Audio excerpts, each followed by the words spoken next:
ষষ্ঠমান শ্ৰেণীৰ সমূহ ছাত্ৰ ছাত্ৰীবৃন্দক মোৰ শ্ৰেণীকোঠালৈ সম্ভাষণ জনাইছোঁ। আজি গণিতৰ এটি আমি নতুন পাঠ আৰম্ভ কৰিব ওলাইছোঁ।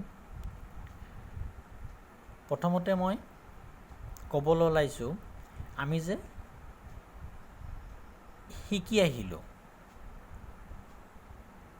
1, 2, 3, 4, 5 এইবিলাক সংখ্যা কি সংখ্যা আছিল? যিবিলাক আমাৰ কি আছিল গণনা কৰিব পৰা এই স্বাভাৱিক সংখ্যা, হয়নে? এইটো আছিল আমাৰ স্বাভাৱিক সংখ্যা। তাৰপিছত আমি 0, 1, 2, 3, 4, 5 এইবিলাক কি পালোঁ আমি কৈছিলোঁ যে শূন্য আৰু তাৰ স্বাভাৱিক সংখ্যা এইবিলাকো আমি একেলগে কি বুলি কওঁ? পূৰ্ণ সংখ্যা বুলি কওঁ। মনত আছেনে? এইটো আছিল পূৰ্ণ সংখ্যা। হৈছে? এতিয়া আমি এটা পৰিঘটনা ক'বলৈ ওলাইছোঁ।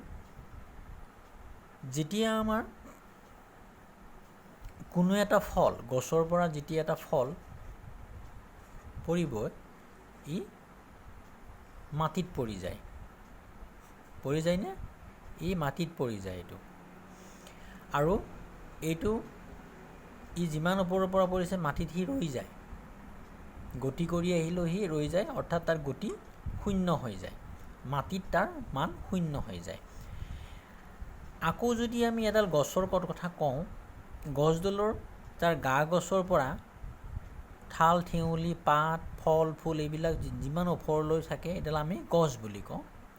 আৰু গছৰ তলৰ এইখিনি অংশ হ'ল কি আমাৰ তাৰ মূল অংশ, যিখিনি অংশ আমি সাধাৰণত আমি দেখা নাপাওঁ। বুজি পাইছেনে? যাক আচলতে আমি গছ বুলি, গছৰ অংশ হ'লেও তাক আমি কি সাধাৰণতে কি গছ বুলি কোৱা নাযায়। অৰ্থাৎ মূলৰ অংশখিনিক আচলতে আমি কি গছৰ লগত আমি প্ৰতিটো সময়তে তাক তুলনা নকৰোঁ। যেতিয়া তাক আমি আলোচনাৰ বিষয় হয়, যেতিয়া আমি আলোচনা কৰিব লগা হয় যে উদ্ভিদৰ মূল অংশ বা গছৰ মূল অংশবিলাকনো কি কি, তেতিয়া আমি মূলৰ কথা উল্লেখ কৰোঁ। কিন্তু এডাল গছ বুলি কোৱাৰ লগে লগে আমাৰ চকুত পৰে কি অকল মাটিৰ ওপৰত থকা অংশটো। বুজি পাইছানে? এতিয়া আমি চিত্ৰ আঁকিছোঁ যে গছৰ ওপৰত আছে 10 মিটাৰ ওপৰলৈকে গছডাল আছে, আৰু ঠিক মাটিৰ তললৈ 3 মিটাৰলৈ কি আছে তাৰ মূল শিপা। বুজি পাইছা? এতিয়া আমি তাক যদি এই মাটি অংশটোক যদি আমি 0 বুলি ধৰি লওঁ, আৰু যদি ইয়াৰ ওপৰৰ আমাৰ যিটো সাধাৰণ গছ বুলি কওঁ গছৰ অংশটো আমি ধৰিলোঁ 10 মিটাৰ ধৰিলোঁ, কিন্তু তাৰ গছৰ তলৰ অংশটোক যিটো অংশ সাধাৰণতে আমি গছ বুলি নকওঁ, তাক কি বুলি ধৰিম জানানে? এইটো যিটো অংশ আছিল এই অংশটোৰ বিপৰীত অংশ বুলি ধৰিম। আৰু বিপৰীত অংশ মানে আমি তাক কি সূচিত কৰিম? মাইনাছেৰে, বিয়োগ। আৰু এইটো ধৰিম আমি কি কৰিম? তাক প্লাছেৰে সূচিত কৰিম। বুজি পাইছানে? এতিয়া আমি যদি কথা এটা ক'ব যাওঁ যে গছজোপা দৈৰ্ঘ্য কিমান? 10, অৰ্থাৎ কি +10 মিটাৰ।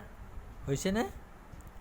আৰু যদি তাৰ আমি গছজোপাৰ শিপাখিনিৰ কথা কওঁ, তেতিয়াহ'লে আমি পাম কি -3 মিটাৰ। বুজি পাইছা?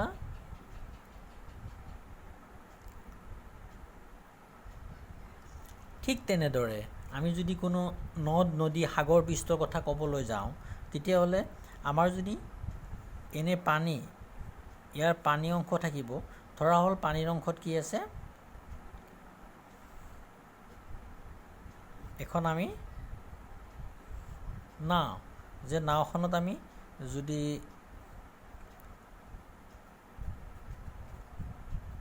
নাওখনত যদি আমি তাৰ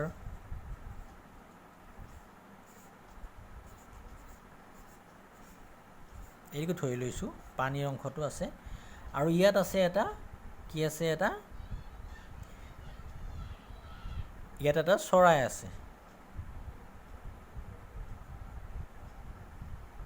ইয়াত এটা আমি চৰাই আহিছোঁ। এতিয়া চৰাই আৰু পানীৰ, এতিয়া এই নাওখনৰ যদি কোনো মানুহ বা আমি ধৰা এই পানীৰ পৃষ্ঠ এইটো যদি আমি শূন্য ধৰি লওঁ, আৰু যদি এই পানীৰ পৰা ওপৰৰ অংশটো এইটো আমি ধৰিম কি প্লাছ, সাধাৰণতে যিটো আমি অংশ দেখা পাওঁ। কিন্তু আমি পানীৰ তলত যে, পানীৰ তলৰ ফালে যে এটা কি আছে, আৰু ইয়াত এটা কি আছে যে মাছ আছে, যে এইটো এটা মাছ আছে, যে এইটোক আমি সাধাৰণতে দেখা নাপাওঁ। তেতিয়াহ'লে এইটো কি ক'ব, তেতিয়া এইটো পানীৰ তলত, আৰু তাক কি ক'ব, সি মাইনাছেৰে সূচিত কৰিব, আৰু এইটো কৰিব প্লাছেৰে। বুজি পাইছানে? এতিয়া যে আমি বাৰে বাৰে এটা কথা বিয়োগ কৰি আছোঁ, তেতিয়াহ'লে আৰু যে আমি আগতে পাইছোঁ এইবিলাক সংখ্যা পাইছিলোঁ, এইবিলাক আচলতে সংখ্যাবিলাকৰ কোনো চিহ্ন, বিয়োগ চিহ্ন ইয়াৰ কথা উল্লেখ নাছিল। সাধাৰণতে এইবিলাক কি সংখ্যা আছিল, ধনাত্মক সংখ্যা আছিল। এইবিলাক আছিল কি ধনাত্মক সংখ্যা আছিল। এতিয়া যে বিয়োগৰ কথা উল্লেখ কৰিছে, তেতিয়াহ'লে আমি ইয়াৰ পৰাই বুজি পালোঁ যে আমাৰ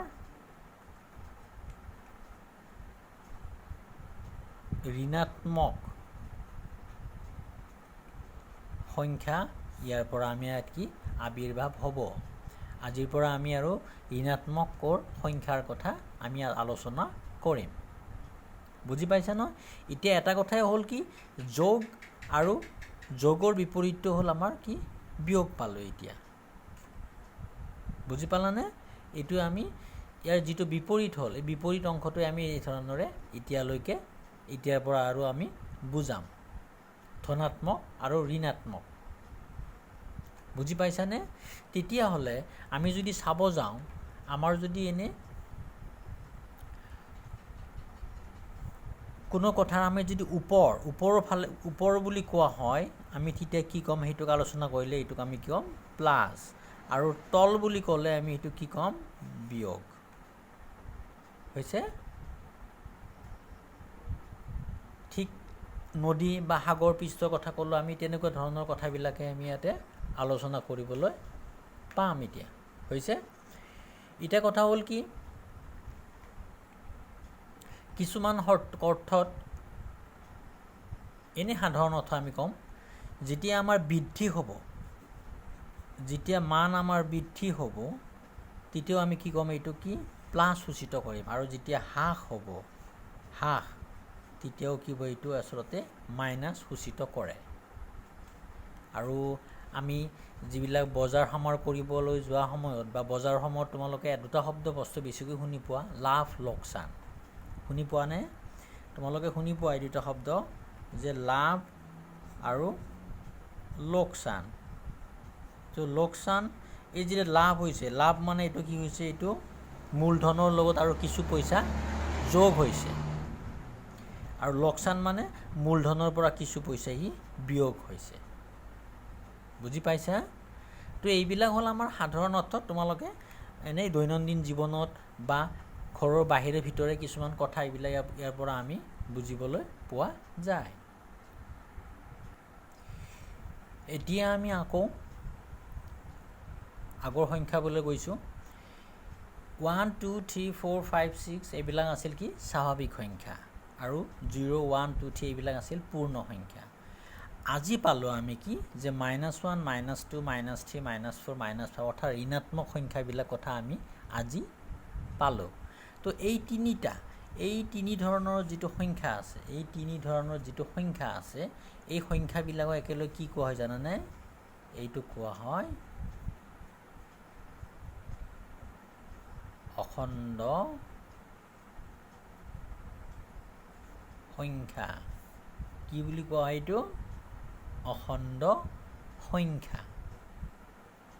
বুজি পাইছা? আমি আজিৰ পৰা গম পালোঁ যে অখণ্ড সংখ্যা বুলি ক'লে কেনেকুৱা হ'ব, যাক আমি ক'বলৈ গ'লে যে -1 -2 -3 এনেকৈ এইখিনি অখণ্ড থাকিব। এইফালে থাকিব 1 2 3 4 5 6 এনেকৈ ধনাত্মক সংখ্যাবিলাক। অৰ্থাৎ আমাৰ ইয়াতে থাকিব ঋণাত্মক সংখ্যাবিলাক, শূন্য আৰু ধনাত্মক সংখ্যা। এইবিলাক সংখ্যাক একেলগে কি বুলি কোৱা হয়? অখণ্ড সংখ্যা বুলি কোৱা হয়। বুজি পাইছা এতিয়া? তো আমি যদি এতিয়া এডাল ৰেখা অংকন কৰা হয়, এতিয়া ৰেখা যদি অংকন কৰা হয় তাৰ মাজত শূন্য থাকিব, ইফালে থাকিব ধনাত্মক সংখ্যাবিলাক, এইফালে থাকিব ধনাত্মক সংখ্যাবিলাক, ইফালে থাকিব কি? ঋণাত্মক সংখ্যাবোৰ। হ'লনে? তো এইটোৱে হ'ল আমাৰ কি? এডাল ৰেখাত কি কৰিছোঁ? গোটেই সংখ্যাবিলাক উপস্থাপন কৰা হৈছে নাই? তেতিয়াহ'লে তাক কি বুলি কোৱা হয় জানা? এইটোৱে কোৱা হয় সংখ্যা ৰেখা। অৰ্থাৎ সংখ্যা ৰেখা অখণ্ড সংখ্যা। হ'লনে? যে সংখ্যা ৰেখাত কি কৰিলোঁ আমি? অখণ্ড সংখ্যাবিলাক উপস্থাপন কৰা হ'ল। ইয়াৰ পাছত আমি সংখ্যা ৰেখাবিলাকত বিভিন্ন ধৰণৰ সংখ্যা, ঋণাত্মক ধনাত্মক সংখ্যাবিলাকৰ আমি উপস্থাপন কৰিম।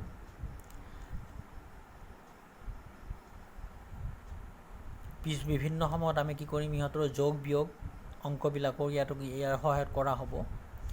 এতিয়া আহিছোঁ সংখ্যা ৰেখাত আমি যদি ক্ৰম চাব যাওঁ, তাৰ যদি তুলনা আৰু ক্ৰম কৰা হয়, ক্ৰমত কি দেখা যায়? যে সংখ্যা ৰেখাত প্ৰতিটো পূৰ্ণ সংখ্যাই নিজৰ বাওঁফালে পূৰ্ণ সংখ্যাতকৈ কি থাকে? এটা ডাঙৰ থাকে। এইটো আমি জানো আগতে, জানোনে এইটো? অৰ্থাৎ এইটো কথা কৈছোঁ মই, যে 0তকৈ 1টো ডাঙৰ, 1তকৈ 2টো ডাঙৰ, এইটো হয়নে? এইটো আমি পাওঁ যে কি?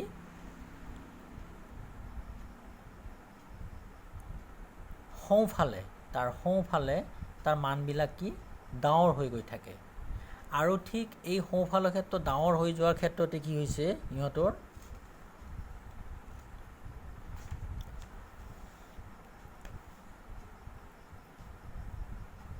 1 যেনেদৰে এটা অতি ক্ষুদ্ৰতম সংখ্যা, তাৰপিছত আহিল এটা কি? 0। তো 0ৰ পৰা যেতিয়া আমি ধৰা 1, যদি আমি 1ৰ পৰা 0 মাইনাছ কৰোঁ, তাত কি? 1 পাম। এতিয়া 2ৰ পৰা যদি 1 মাইনাছ কৰোঁ, আমি কিমান? 1 পামনে? 3ৰ পৰা যদি 2 মাইনাছ কৰোঁ, আমি তেতিয়া কি পাম? 1 পাম। এইটো আমি তাৰ বিয়োগফল একে পোৱা যায়। কিন্তু পিছত দেখা পাইছোঁ যে যদি আমি 0ৰ পৰা 1 বিয়োগ কৰি লওঁ, তেতিয়া কি পাম? -1 পামনে? যদি আমি -1ৰ পৰা আকৌ 1 -1 বিয়োগ কৰি লওঁ, তেতিয়া কিমান পাম? -2 পাম। তো তাৰমানে ইহঁতৰ সংখ্যাবিলাক গুচি গ'লে তো ইহঁতৰ কি হয়? আগৰ নিচিনা ইহঁতো ক্ৰমান্বয়ে কি? বাওঁফাললৈ কি থাকে? মানবিলাক সৰু কমি গৈ থাকে। ইহঁতৰ মানবিলাক সৰু হৈ কমি থাকে। অৰ্থাৎ আমি চাব গ'লে সংখ্যা ৰেখাৰ মানবিলাক কি হয়? সংখ্যা ৰেখাত বা অখণ্ড ৰেখাত মানবিলাক কি হয়? বাওঁফালৰ পৰা সোঁফাললৈ ক্ৰমান্বয়ে তাৰ মানবিলাক বাঢ়ি যায়। অৰ্থাৎ ডাঙৰ হৈ যোৱা দেখা যায়। বুজি পাইছানে? তাৰমানে 0ৰ সোঁফালে থকা প্ৰতিটো অখণ্ড সংখ্যা কি? বাওঁফালৰ সংখ্যাতকৈ কি থাকে? ইহঁত ডাঙৰ হয়। বুজি পাইছা? এতিয়া চোৱা, সংখ্যা ৰেখা এডালত 5 বিয়োগ 3 0 বিয়োগ 6 উপস্থাপন কৰিব লাগে। এতিয়া প্ৰথমতে 5 চাইছোঁ, 5 চাই ধনাত্মক 5 এইটো পালোঁনে? এইটো পালোঁ। -3 এইটো দেখা পাইছোঁ, এইটো এটা -3, 0 এইটো এটা, আৰু -6 এইটো এটা। হ'লনে? তো এনেদৰে আমি ইহঁতক উপস্থাপন কৰিব পাৰোঁ। এতিয়া কথা আহে, কেতিয়াবা যদি আমাক কয় যে 5 আৰু -3ৰ মাজত কিমানটা অখণ্ড সংখ্যা আছে, আমাক যদি সোধে যে 5 আৰু -3ৰ মাজত কিমানটা অখণ্ড সংখ্যা আছে, তেতিয়া আমি লিখিব লাগিব যে 5 যদি ধনাত্মক সংখ্যাবোৰ চাব যাওঁ -3 আছে তেতিয়াহ'লে -2 পাম আমি পামনে -1 পাম 0 পাম 1 পাম 2 পাম 3 পাম 4 পাম পালোনে এইকেইটা হ'ল কি +5 আৰু -3 মাজত থকা অখণ্ড সংখ্যা বুজি পাইছানে তো এনেদৰে আমি কি বিভিন্ন ধৰণৰ সংখ্যা আৰু দিয়া থাকিব যিবিলাকক আমি কি ঊৰ্ধ্বক্ৰমত সজোৱা অৰ্ধক্ৰমত সজোৱা এইবিলাকো কৰিব লাগিব আমাৰ হৈছে যদি আমি এই সংখ্যাকেইটাক আকৌ মই কৈছোঁ এইকেইটা যে এইকেইটা সংখ্যা ধৰা হ'ল আমাক কি ঊৰ্ধ্বক্ৰমত সজাব লাগে অৰ্থাৎ সৰুৰ পৰা ডাঙৰলৈকে সজাই নিব লাগে তেতিয়াহ'লে কেনেকুৱা হ'ব ইহঁতৰ আটাইতকৈ সৰু কোনটো ইয়াত আছে -6 তাৰপিছত -3 তাৰপিছত 0 তাৰপিছত হ'ল 5 বুজি পাইছা এইটো বুজি পাইছানে তো এতিয়া হ'ল কি ঊৰ্ধ্বক্ৰমত সজোৱা তো এনেকুৱা ধৰণৰ বিভিন্ন ধৰণৰ আমাক ক্ৰিয়াকলাপ দিব পাৰে আৰু এইবিলাকৰ সহায়তে আমি কি অখণ্ড সংখ্যা ধাৰণাসমূহ বুজি পাম ঠিক আছে আজিলৈ ইয়াতে সামৰিছোঁ তোমালোকৰ যদি কিবা ইয়াৰ নুবুজা অংশ থাকে মোক মেছেজৰ জৰিয়তে জনাবা আৰু ভিডিঅ'টো চাই যদি ভাল লাগিছে এটা লাইক কৰি দিবা আৰু পৰৱৰ্তী ভিডিঅ' পাই থাকিবৰ কাৰণে মোৰ চেনেলটো ছাবস্ক্ৰাইব কৰি ল'বা ধন্যবাদ